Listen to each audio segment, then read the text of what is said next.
حضرت مرثد بن ابی مرثد، ان کے والد کا نام بھی انہی کی کنیت پہ ابو مرثد، یہ دونوں صاحب بھی آپ کو پتہ، یہ لمبا چوڑا واقعہ ہے۔ یہ مرثد کون ہیں؟ گناہ کی زندگی میں آلودہ ہیں، گناہ کی زندگی گزاری۔ عرب کی مشہور ایک عورت، ان کے ساتھ ان کا محبت کا معاملہ تھا۔ رسول اللہ صلی اللہ علیہ وسلم کے ہاتھ پہ بیعت کی۔ تو پہلے کیا کرتا تھا؟ اے اللہ کے رسول، لوگوں کا گھر پھلانگتا تھا، یہ کام کرتا تھا، کیا ہمارے لیے بھی یہ کام کرے گا؟ وہ حیران رہ گئے، رسول اللہ صلی اللہ علیہ وسلم کے اوپر ایمان لے کے آیا ہوں، کیا رسول اللہ مجھے دوبارہ نقب زنی کا کہیں گے؟ پھر بات کو واضح کیا، ہاں تو مسلمان قیدیوں کو چھڑوا کے مکہ سے لے کے آئے گا؟ آؤں گا۔ اے اللہ کے رسول، ساری زندگی لوگوں کے گھر نقب زنی کی ہے، اب اسلام کی خدمت کروں گا۔ مرثد مکہ میں جاتے ہیں، اسی عورت کے گھر کے پاس سے گزرتے ہیں، عورت مرثد کی چال ڈھال کو پہچانتی ہے، مرثد عورت کی خوشبو کو پہچانتے ہیں، عورت برائی کی دعوت دیتی ہے۔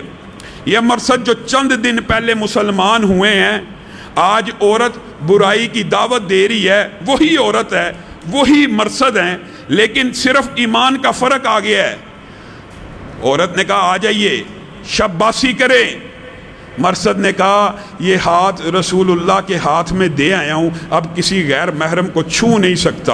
عورت نے آواز لگائی، یہی وہ بندہ ہے جو تمہارے قیدی چھڑا کے لے کے جاتا ہے۔ 8 بندے ان کے پیچھے پڑے، بڑی مشکل سے جان بچا کے بھاگ کے نکلے، رسول اللہ صلی اللہ علیہ وسلم کی بارگاہ میں پیش ہو گئے اور کیا کہا؟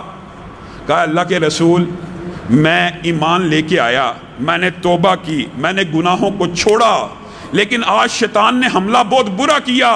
میں نے آپ کے ہاتھ پہ بیعت کی بھی تھی، اس لیے گناہ کے اندر تو نہیں مبتلا ہوا، لیکن اللہ کے رسول سچی بات یہ ہے، مجھے اس عورت سے شدید محبت ہے، میری اس سے شادی کر دیجئے۔ رسول اللہ صلی اللہ علیہ وسلم تو خاموش رہے، آسمان سے وحی آنا شروع ہو گئی۔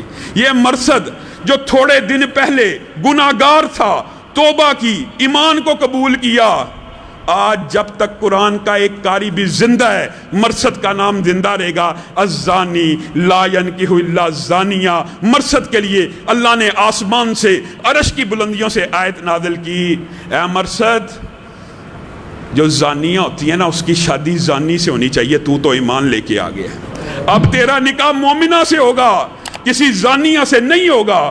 یہ ایک لمحہ انسان کو ولایت کی کیسی سیڑھیاں طے کرواتا ہے۔ ایک کچھ دن پہلے ہی کیا عالم ہے، گناہگار ہیں، گناہوں میں لتھڑے ہوئے ہیں، اور کچھ دن کے بعد اللہ کی بارگاہ میں آ کے توبہ کر لی ہے۔ اللہ نے قرآن میں آیتیں بھی نازل کر دی ہیں، ایک دم ولی اللہ کیا صحابیت کے بھی اعلیٰ درجے کے اوپر فائز ہو گئے ہیں۔ تو یہ میں نے اور آپ نے اس بات کو اس طرح سمجھنا ہے کہ ہم نے توبہ کر کے دوبارہ گناہ نہیں کرنا، اللہ کی بارگاہ میں آنا ہے۔ التائب من الذنب کمن لا ذنب لہ، یہ حقیقت ہے، یہ رحمتیں ہیں، لیکن اس رحمت کی امید کے اوپر بار بار گناہ نہیں کر لینا کہ اللہ نے گناہ معاف کر دینا تو گناہ کرتے جاؤ۔ التائب من الذنب کمن لا ذنب لہ، جو بندہ ایک مرتبہ توبہ کر لیتا ہے نا، وہ ایسے ہی ہو جاتا ہے جیسے آج ماں کے پیٹ سے پیدا ہوا، گویا اس کے نامہ اعمال میں کبھی گناہ لکھا ہی نہیں تھا گیا، وہ مٹ گیا، نیکیوں سے بدل گیا۔ اور کب تک؟ یہ اللہ تعالیٰ نے موقع کب تک دی ہے۔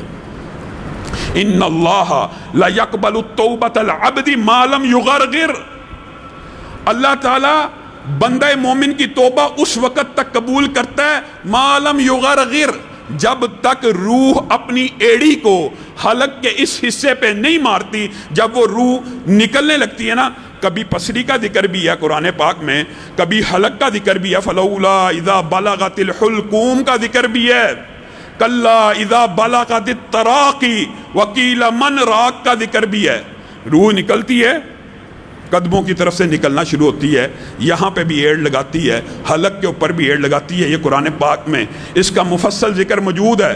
لیکن جو ایڑ آخری پاؤں حلق کے نخرے کے اوپر وہ لگاتی ہے، اس وقت انسان کے خلق سے ایک آواز نکلتی ہے جس کو حدیث میں یغرغر کہا گیا، غرارہ، غرغر کی آواز آتی ہے۔ اس وقت تک بندہ مومن کی اللہ تعالیٰ توبہ قبول کرتا ہے۔